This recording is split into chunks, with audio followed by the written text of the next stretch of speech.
আমরা কোরআন হাদিস মানবো, তার সাথে সাথে কিছু পীর ফকির এদেরকেও মানতে হবে। এদের একেবারে অপমান করা যাবে না। তাদের দাবি আছে না নেই? আর মানছেও তাই, মানছে না? মানছে। আল্লাহু আকবার, একদমই নয়। আল্লাহ তাআলা বলেছেন ওয়ালা তাত্তাবিউ মিন দুনিহি আউলিয়া, তোমরা আনুগত্য করো না ওলির বহুবচন আউলিয়া, আউলিয়াদের আনুগত্য করতে যেও না। বলুন তো দেখি, আল্লাহর ওলি হওয়া, আমরা বলি না আল্লাহর ওলি, আল্লাহর ওলি হওয়া এটা সহজ না কঠিন? খুব কঠিন না? খুব কঠিন। ও বলছে কঠিন, উনি বলছেন কঠিন, আরেকজন বলছে কঠিন। আসলে কঠিন নয়, আমাদেরকে কঠিন বোঝানো হয়েছে। কেমন করে বোঝানো হয়েছে? অমুক জায়গায় একটা আল্লাহর ওলি ছিল, 30 বছর বিয়ে করেনি, গোপগুলো বড় বড়, মাথায় উকুনে ভর্তি। কি বলছে বুঝতে পারছেন না? নদীর পাড়ে বসবাস করত, একটা ঠ্যাং গাছের উপরে বাঁধা থাকতো, এ আল্লাহর বড় ওলি। এইভাবে আমাদেরকে ভাবানো হয়েছে। ভাবানো হয়েছে না? ভাবানো হয়েছে। অমুক জায়গায় আল্লাহর ওলি ছিলেন, 3 বছর যাবত পানি খায় না, আল্লাহর ওলি। ভাবানো হয়েছে আমাদেরকে। অথচ পৃথিবীতে সব থেকে সহজ এবং তাড়াতাড়ি হওয়া যায় আল্লাহর ওলি, আল্লাহর বন্ধু। আত্মীয়তার সম্পর্ক ভালো রাখুন, জাকাত বুঝে দেন, টাইমে সালাত আদায় করুন, মাহে রমজানের সিয়াম পালন করুন, দান সাদকা করুন, আল্লাহর বিধান মতো চলুন, আপনি আল্লাহর বন্ধু। তার মানে আল্লাহর ওলি হতে গেলে আলাদা কোনো উপাধি, আলাদা কোনো স্কুলে গিয়ে সার্টিফিকেট নিতে হয় না, কোন স্কুলে সার্টিফিকেট নিতে হয় না। আল্লাহ সুবহানাহু ওয়া তাআলা বলছেন ওয়ালা তাত্তাবিউ মিন দুনিহি আউলিয়া কলিলাম মা তাযাক্কারুন। আর এইসব ব্যাপারগুলো অল্প সংখ্যক মানুষ বোঝে। আল্লাহু আকবার। যারা চলে যাবেন খুব তাড়াতাড়ি চলে যান, আপনি চলে গেলে আমার সুবিধা। আমিও চাইছি আপনি চলে যান, আমার তাড়াতাড়ি হবে। এখন আদায়ের কথা বললে 5 মিনিট লাগবে লোকগুলো পালাতে, না? আমি তো বুঝি, প্রতিদিন তো আমার এই কাজ। মানসুর ভাই বছরে একবার জলসা দিচ্ছে, আমার প্রতিদিন। সবাই জেনে গেছে লাস্ট বক্তা মমতাজুল ইসলাম আদায়ের কথা বলবে, একটা পিঁপড়ে পর্যন্ত থাকবে না, সব পালাবে। ওই জন্য যাই বলছি তবু লোকগুলো বসে আছে, আর 2-10 মিনিট বলি, তারপরে সব বাড়ি চলে যাবেন। 1টা বাজলে ছেড়ে দেবো, 10 মিনিট আছে। যে কথা বলছিলাম সেটা হচ্ছে এই, আচ্ছা আল্লাহর ওলি হতে গেলে যদি আলাদা কোনো সার্টিফিকেট ব্যবহার করতে হয়, তাহলে বলুন পৃথিবীর সব থেকে দামি মানুষ, তার নাম কি? মুহাম্মদ সাল্লাল্লাহু আলাইহি ওয়াসাল্লাম। 2, মুহাম্মদ সাল্লাল্লাহু আলাইহি ওয়াসাল্লাম বিয়ে করেছিলেন, বাচ্চা কাচ্চা ছিল, পরিষ্কার পরিচ্ছন্ন পছন্দ করতেন না নোংরা পছন্দ করতেন? মাথায় চুল কাটতেন, হাতের নখ কাটতেন তো? কাটতেন। আচ্ছা 2, হযরত মুহাম্মদ সাল্লাল্লাহু আলাইহি ওয়াসাল্লামের পরে সব থেকে সম্মানী মানুষ আবু বকর সিদ্দিক রাদিয়াল্লাহু তাআলা আনহু, তাই না?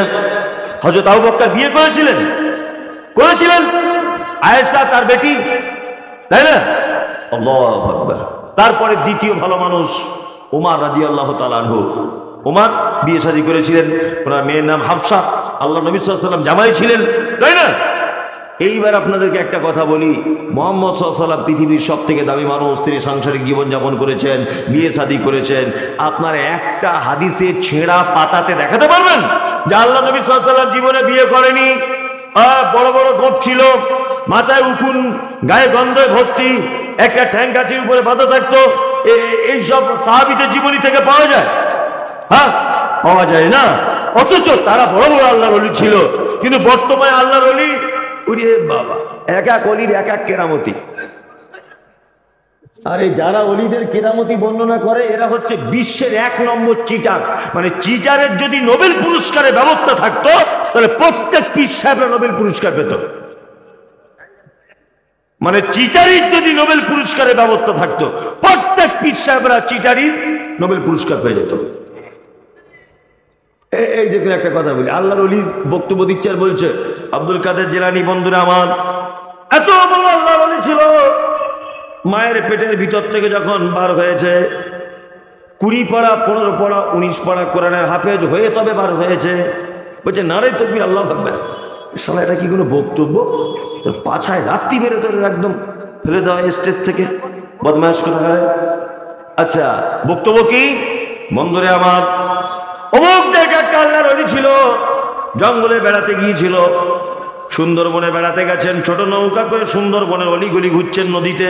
হঠাৎ করে একটা বাঘ এসে ঝাঁপ দিয়ে দিল। কিসে না, ওই আপনার নৌকার উপরে। হুজুর তখন বলে, যাই আরাম করে কথা, আমি পীর সাহেব, তুই আমার নৌকায় ঝাঁপ দিলি কেন? বলছে হুজুর ভুল হয়ে গেছে, বুঝতে পারিনি।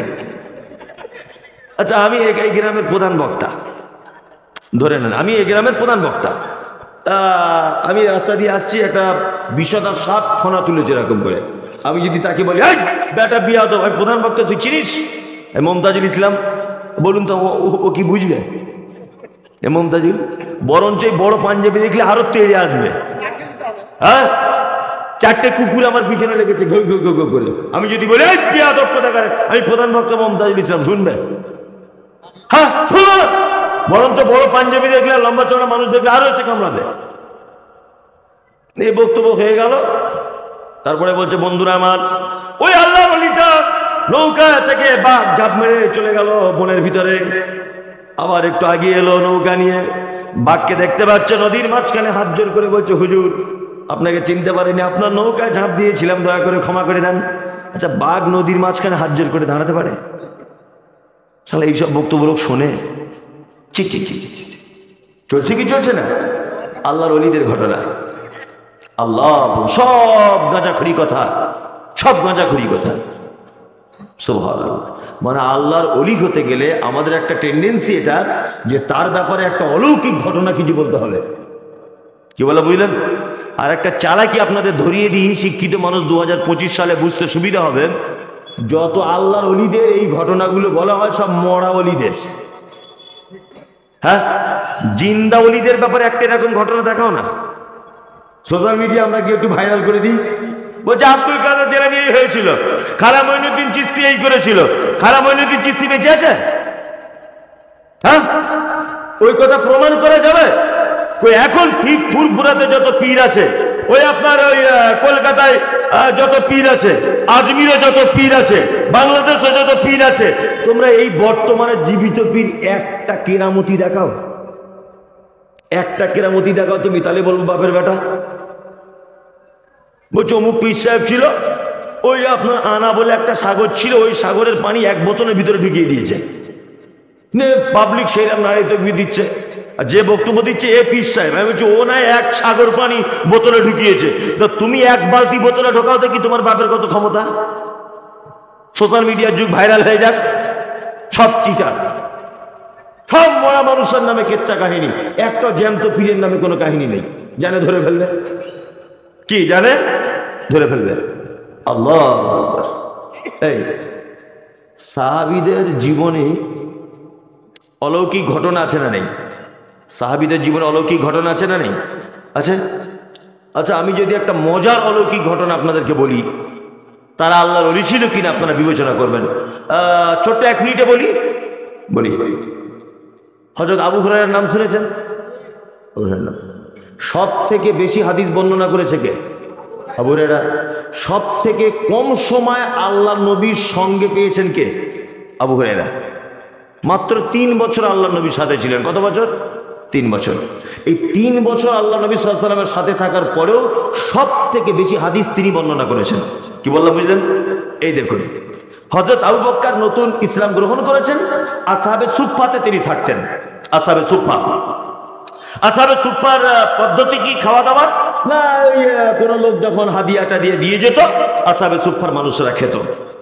হযরত আবু হুরায়রা বলছেন, 2 দিন 3 দিন হয়ে গেল কোনো হাদিয়া আসেনি, খাবার আসেনি, এত খিদা লেগেছে। আল্লাহু আকবার। আল্লাহ রসুল যে মেহরাবে দাঁড়িয়ে খুতবা প্রদান করতেন, আমি সেই মেহরাবের সাইডে পেটে পেট লাগিয়ে এইভাবে বসে আছি দীর্ঘক্ষণ। তারপরে মনে মনে ভাবছি, বসে থাকলে তো আর খাওয়া হবে না, দেখি একটু ফাঁকের দিকে যাই। হযরত আবু হুরায়রা মসজিদ থেকে বার হলেন, রাস্তার ধারে ধুলোবালি মাখা অবস্থায় ক্লান্ত শরীর নিয়ে বসে আছেন কে? আবু হুরায়রা। একদম সহিহ হাদিস এটা। নবী সাহাবী ডাইরেক্ট কারোর কাছে ভিক্ষা চাইতে পারছে না, পারবে না। তখন মনে মনে ভাবছেন যে কি কৌশল করা যায় যে লোক যাতে বুঝতে পারে আমি ক্ষুধার্ত।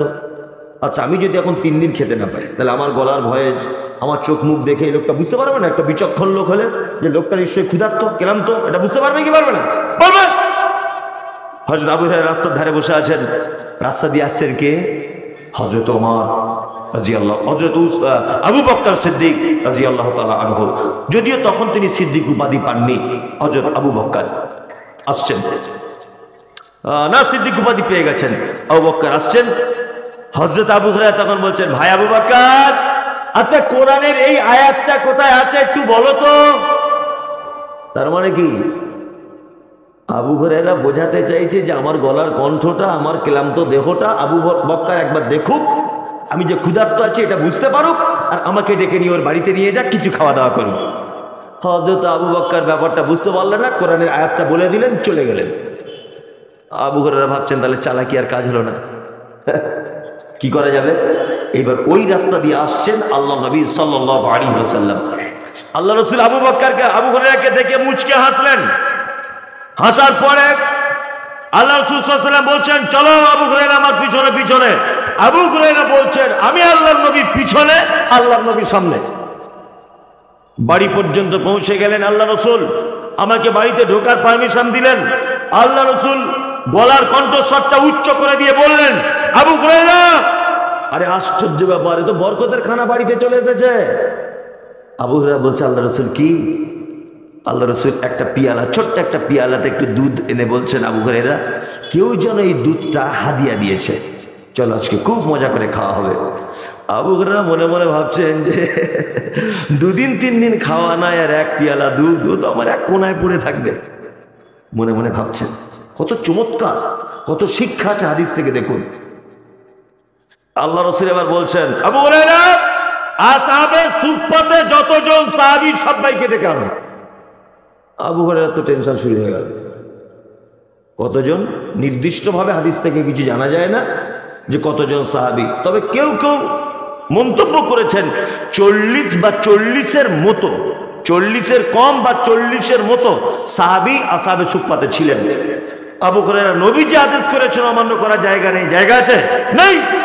আবু হুরায়রা চলে গেলেন, 40 জন সাহাবীকে ডেকে আনলেন আল্লাহ রাসূলের দরবারে। আল্লাহ রাসূলের সাহাবী আবু হুরায়রা ভাবছেন হয়তো আল্লাহর নবী আমাকে বলবেন যে তুমি প্রথমে পান করো আবু হুরায়রা, তারপরে ওদেরকে দাও। এই কথা আল্লাহ রাসূল বললেন না। আল্লাহ রাসূল বলছেন পিয়ালাটা হাতে দিয়ে আবু হুরায়রা যে এক ধাপ থেকে ওদেরকে পান করাও। আবু হুরায়রা তো মন আরো খারাপ, এ তো আরো মুশকিল, তাহলে মনে হয় আমি আর দুধ পাবো না। আল্লাহ, আমি মনে হয় দুধ পেলাম না। হযরত আবু হুরায়রা বলছেন আমি একজন দুইজন তিনজন করে দুধ পান করাতে লাগলাম। অবশেষে আল্লাহ রাসূল আমাকে বলছেন আবু হুরায়রা তুমি দুধ পান করো। হযরত আবু হুরায়রা বলছেন আমি দুধ পান করলাম। আল্লাহ রাসূল বলছেন আবার পান করো, আবার করো। আবু হুরায়রা বলছেন আমি আবার দ্বিতীয়বার করলাম। তারপর আল্লাহ রাসূল তৃতীয়বার বলছেন আবু হুরায়রা আবার পান করো। আবু হুরায়রা বলছেন আল্লাযী নাফসি বিয়াদি, আল্লাহর কসম যার হাতে আমার প্রাণ রয়েছে, আল্লাহ রাসূল আমার পেটে আর রাই ঢোকার জায়গা নেই, সরিষার দানা পরিমাণ আমার পেটে আর কোনো জায়গা নেই। আল্লাহ রাসূল বলছেন আবু হুরায়রা তুই ভয় করছিলে, ভয় করছিলেন যে আল্লাহ রাসূল ভয় তো একটা হবেই। তখন আল্লাহ রাসূল বলছেন আবু হুরায়রা পিয়ালার দিকে তাকাও। আবু হুরায়রা বলছেন পিয়ালার দিকে তাকালাম, যেমনকার দুধ তেমনই রয়েছে। সুবহানাল্লাহ। বলছি যদি আল্লাহর ওলিদেরই যদি অলৌকিক ঘটনা যদি শুনতে হয় আমরা সহিহ হাদিস থেকে শুনবো। কি বলছি বুঝতে পারছেন না? আচ্ছা আর একটা বলতে খুব ইচ্ছা করছে, বলি বুঝলেন, এটা না বললে মনে হচ্ছে আমার গাড়িতে ঘুম আসবে না, এটা আমায় বলতেই হবে। আল্লাহর ওলিদের একটা মারাত্মক আশ্চর্য ঘটনা আপনাকে বলি। আচ্ছা বলুন তো বদরের যুদ্ধ হয়েছিল কত হিজরিতে? কথা বলুন। 2 হিজরিতে। কত? 2 হিজরিতে। উহুদে জানা নেই, তার পরের বছর 3 হিজরিতে। মানে বদরে মুসলিমরা জয়লাভ করেছে, ভালো করে বুঝবেন। মুসলিমরা যখন জয়লাভ করেছে বদরে, তখন কুরাইশ নেতা আবু সুফিয়ানের মাথায় কাজ করছে না, ওদেরকে মারতেই হবে যেমন করে। তার পরের বছর আবার যুদ্ধ ঘোষণা হলো কোথায়? উহুদে। উহুদে আল্লাহ নবী সাল্লাল্লাহু আলাইহি সাল্লামের একটি কথার ইখতিলাফ হওয়ার কারণে গোটা উহুদের যুদ্ধে সেদিন আর মুসলিমরা জয়লাভ করতে পারেনি। তার পরের বছরের যুদ্ধ হয়েছিল কোন যুদ্ধে জানা আছে কারণ? খন্দক। খন্দক আমি 3টে জায়গায় নিজে চোখে দেখে এসেছি। খন্দক, খন্দকের যুদ্ধের সময় মুসলিম সৈন্য কম ছিল, কারণ উহুদে 70 জন শহীদ হয়েছেন আল্লাহ নবী সাল্লাল্লাহু আলাইহি ওয়াসাল্লামের সাহাবী, 70 জন তীরন্দাজ শহীদ হয়েছেন, 70 জন যুদ্ধের বীর বিক্রমের মতো যারা যুদ্ধ করতে পারে তারা শহীদ হয়েছে উহুদে। আল্লাহ নবী সাল্লাল্লাহু আলাইহি ওয়াসাল্লাম মনের দিক দিয়ে খুব চিন্তিত যে খন্দকে তাহলে মনে হয় শেষ হয়ে যাবে সব মুসলিমরা। একটা বাচ্চা ছেলে, নাম মনে রাখবেন, এই নামে আপনার ভাতিজা পোতা পুতির নাম রাখবেন, ভালো নাম। একটা বাচ্চা ছেলে অল্প বয়সের 12-14 বছর আল্লাহর রসুলকে এসে বলছেন, আল্লাহ রসুল আপনি টেনশন করছেন কেন? তা বলছে খন্দকের যুদ্ধের ডাক হয়েছে, আবার তো সংখ্যায় আমরা কম, কি যে হবে। আল্লাহ রসুল মনের দিক দিয়ে চিন্তা করছেন। তখন ওই ছেলেটার নাম সালমান ফার্সি। কি নাম? সালমান ফার্সি। সালমান ফার্সি বলছেন, আল্লাহ রসুল চিন্তা করার কোনো কারণ নেই তো, ওরা যেখানে ঘাঁটি নেবে আর আমরা যেখানে ঘাঁটি নেব। আল্লাহ রাসূল সাল্লাল্লাহু আলাইহি ওয়াসাল্লাম যুদ্ধের ক্ষেত্রে সবসময় রণকৌশল গ্রহণ করতেন। তার জ্বলন্ত প্রমাণ আমি দেখে এসেছি, জ্বলন্ত প্রমাণ। সূর্যের বিপরীত দিকে আল্লাহ রাসূল সাল্লাল্লাহু আলাইহি ওয়াসাল্লাম যুদ্ধের ঘাঁটি নিতেন। সুবহানাল্লাহ।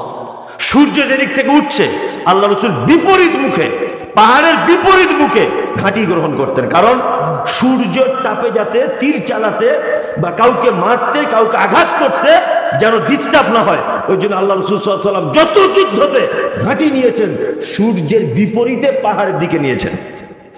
আর যুদ্ধতে রণকৌশল বৈধ।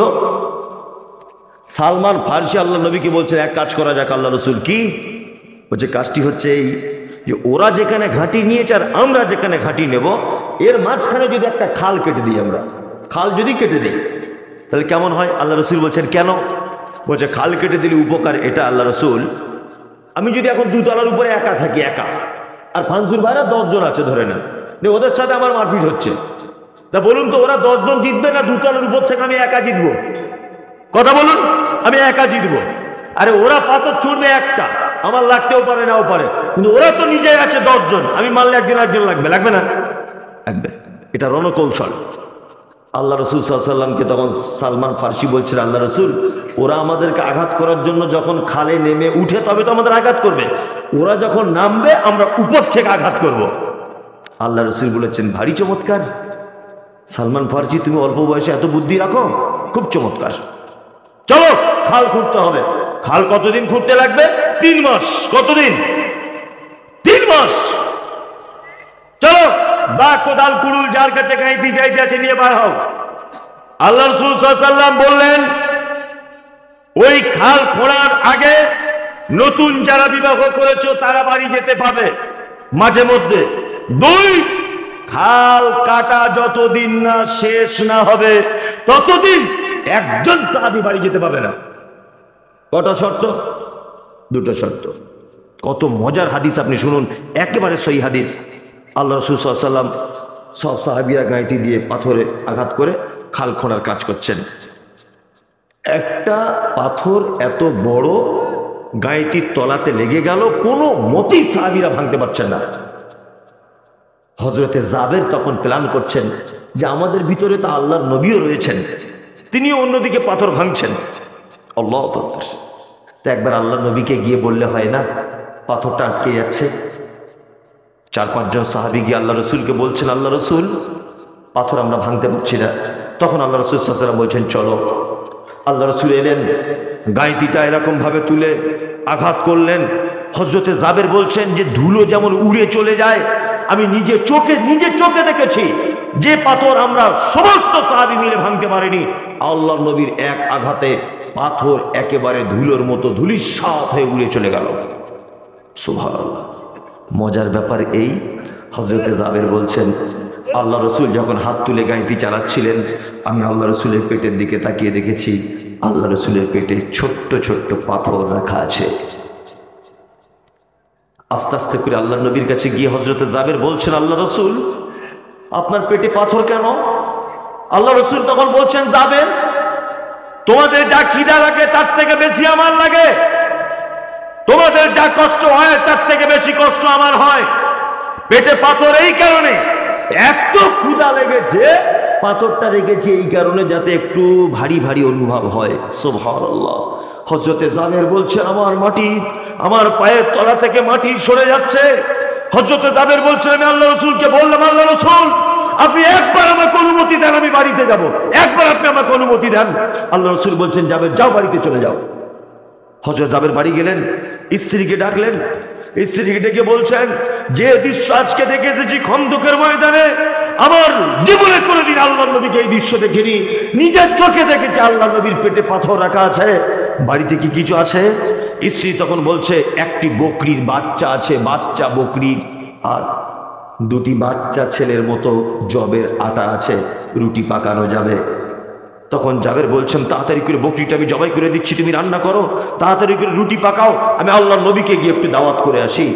জাবের ছাগল জবাই করে দিলেন, একদম সহি হাদিস এটা। জাবের ছাগল জবাই করলেন, রান্না করছেন স্ত্রী আর রুটি পাকাচ্ছেন। স্ত্রী তখন বলছেন যে আল্লাহর নবীকে একা দাওয়াত করবেন না, সঙ্গে 2-4 জন সাহাবীকে ডেকে আনবেন, তাহলে তারাও একটু খেতে পাবে। আল্লাহ রসুল এলেন, হযরতে জাবের এলেন, আল্লাহ রসুলকে গোপনে গোপনে বলছেন, জাবের, আল্লাহ রসুল, আমার বাড়িতে একটু সামান্য খাবার আমার স্ত্রী প্রস্তুত করেছে, আপনি যদি যান সঙ্গে 2-1 জন সাহাবীকে নিয়ে নেন, খুব ভালো হবে, একটু খেয়ে আসতে পারবেন। এই কথা যখন হযরতে জাবের বলেছে, তখন আল্লাহর নবী বলছেন, খন্দকবাসী সবাই গাইতি কুড়াল কুদুল ফেলে দাও, চলো জাবেরের বাড়িতে দাওয়াত। জাবেরের তো মাথা খারাপ, একটি বকরির বাচ্চা আর 2টি বাচ্চা ছেলের মতো ময়দা বা রুটি জবের আটা, আর খন্দকে সাহাবী আছে কতজন? 3000। কত? 3000। জাবের তো ভয় থরথর করে কাঁপছে, কি সর্বনাশ হলো, মান সম্মান সব চলে যাবে। হযরতে জাবের এবার নিজেকে লজ্জিত মনে করে বাড়ি ফিরছেন। আল্লাহ রসুল পিছন দিক দিয়ে জাবেরের জামাটা টেনে ধরলেন, ধরে বলছেন, জাবের, তোমার স্ত্রীকে বলে দিবে যে চুলাতে গোস্ত রান্না করছে যেন গোস্তের হাঁড়িটা না নামায়। 2 নম্বর, রুটি করে যেখানে পাকিয়ে রাখছে রুটির, ওইটা যেন আগলা খুলে যেন না রাখে। চলো আমি যাচ্ছি। হযরতে জাবের তখন বলছেন বাড়িতে পৌঁছে বিবিকে, যে কি সর্বনাশ হলো, কি সর্বনাশ হলো, আরে 4 জন লোককে দাওয়াত দিলাম, আল্লাহর নবী 3000 লোককে দাওয়াত দিয়ে দিয়েছে। টেনশন করছেন। ওই জন্য আমি বলি যে বিয়ে করতে গেলে বুদ্ধিমান মেয়েকে বিয়ে করতে হয়। কি বললাম বুঝলেন? বুদ্ধিমান মেয়েকে। ওই জন্য বলে যে কিছু মনীষীদের কথা বাস্তব হয়। কাজী নজরুল একটা কথা বলেছে যে, দেখিতে পলাশ ফুল অতি মনোহর, গন্ধবিনে সবে তারে করে অনাদর, যে ফুলের সৌরভ নেই কিসের সে ফুল, কদাচ তাহার মনে মজে না বুলবুল। পলাশ ফুল মাঠে দেখতে পাওয়া যায়, দেখতে খুব ভালো লাগে, কিন্তু বাজারে বিক্রি হয় না। হয় না। গোলাপ ফুল এই যে ফেব্রুয়ারি 14 তারিখ কি একটা ডে আছে বলছে, ওটা আমি জানি বলবো না, ওটা আমি জানি বলবো না। ওই এক ডেতে একটা গোলাপ ফুলের দাম 500, কারণ ওর গুণও ভালো, দেখতে ভালো, সব কিছু ভালো। কি বলছে বুঝতে পারছেন? সব কিছু ভালো, ওই জন্য দাম বেশি। জাবেরের স্ত্রী তখন স্বামীকে সান্ত্বনা দিচ্ছেন, দেখুন বুদ্ধিমান স্ত্রী হলে কি হয়। জাবের টেনশন করছেন আর স্ত্রী বলছেন, আচ্ছা বলুন তো আপনি কজনের দাওয়াত দিয়েছেন? বলছে, আমি দাওয়াত দিয়েছি আল্লাহর নবীকে আর সঙ্গে 2-4 জন সাহাবীকে। তখন জাবের স্ত্রী বলছেন, আপনি ওই লোকগুলোর টেনশন করুন যাদেরকে আপনি দাওয়াত দিয়েছেন, বাকি সাহাবীদের দাওয়াত কে দিয়েছে? বলছে আল্লাহর নবী দিয়েছে। বলছে তার টেনশন আল্লাহর নবী করবে, আপনারা তো টেনশন কেন? হযরতে জাবেরের বাড়িতে আল্লাহ রাসূল চলে এলেন 3000 সাহাবীকে নিয়ে। কত মজার ঘটনা! আল্লাহ নবী সাল্লাল্লাহু আলাইহি ওয়াসাল্লাম বলছেন, কি বলছেন? জাবের 10 জন করে সাহাবীকে নিয়ে ভিতরে ঢোকাও, আমি ভিতরে ঢুকছি, আমাকে ভিতরে ঢোকার অনুমতি দাও। আল্লাহ রাসূল অনুমতি পেয়ে ভিতরে গেলেন। তরকারি নিজে হাতে দিচ্ছেন, রুটি নিজে হাতে দিচ্ছেন। হযরতে জাবের বলছেন, 10 জন করে সাহাবী আমি ভিতরে ঢোকাচ্ছি, তাদের খাওয়া শেষ। এইভাবে 3000 সাহাবীর খাওয়া শেষ হয়ে গেল, পেট পরিপূর্ণ হয়ে গেল। আল্লাহ রাসূল জাবেরকে বলছেন, জাবের তুমি নিজে খাও, তুমি নিজে খাও। জাবের বলছে, আমি খেলাম। আল্লাহ রাসূল খেলেন, আমার পরিবার খেলো। আল্লাহ রাসূল বলছেন, জাবের আরে হাঁড়িতে দেখো তো গোস্ত রুটি আছে কিনা। বলছে আল্লাহ রাসূল গোস্ত রুটি আছে। বলছে তাহলে পাড়া প্রতিবেশীর মাঝখানে বিলি বন্টন করে দাও। হযরতে জাবের পাড়া প্রতিবেশীর মাঝখানে বিলি বন্টন করলেন। হযরতে জাবের বলছেন যে আমি যদি মনে করি গোটা মদিনা শহরের মাঝখানে এই গোস্ত রুটি বিলি করব, তবুও গোস্ত রুটি শেষ করা যাবে না। সুবহানাল্লাহ। কতটা গোস্ত ছিল? বকরি। আল্লাহর ওলিদের অলৌকিক ঘটনা যদি শুনতে হয়, আমরা সাহাবীদের কাছ থেকে শুনবো, তাই না? আমরা যা ভণ্ডদের কাছে শুনবো না, শুনবো না। যাই হোক।